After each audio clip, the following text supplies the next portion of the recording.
ጤና ይስጥልኝ። የቴሌብር ሱፐር አፕን በመጠቀም ገንዘብ ከቴሌብር ወደ ባንክ እንዴት ማስተላለፍ ይችላሉ? በመጀመሪያ የሞባይል ዳታውን ያብሩ። በመቀጠል ቴሌብር ሱፐር አፕን በመክፈት ይቀጥሉ የሚለውን ይጫኑ። የምስጢር ቁጥሮን ያስገቡ። ወደ ባንክ ለማስተላለፍ የሚለውን ይጫኑ። ብር ለማስተላለፍ የፈለጉትን ባንክ መርጠው ለምሳሌ የኢትዮጵያ ንግድ ባንክ የባንኩን አካውንት ቁጥር በማስገባት ይቀጥሉ የሚለውን ይጫኑ። የባንኩን ባለቤት ስምና አካውንት ቁጥር ካረጋገጡ በኋላ ማስተላለፍ የፈለጉትን የብር መጠን ጽፈው ለማስተላለፍ የሚለውን ይጫኑ።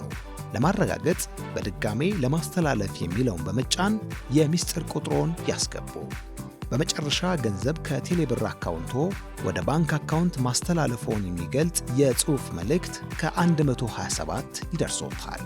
እናመሰግናለን።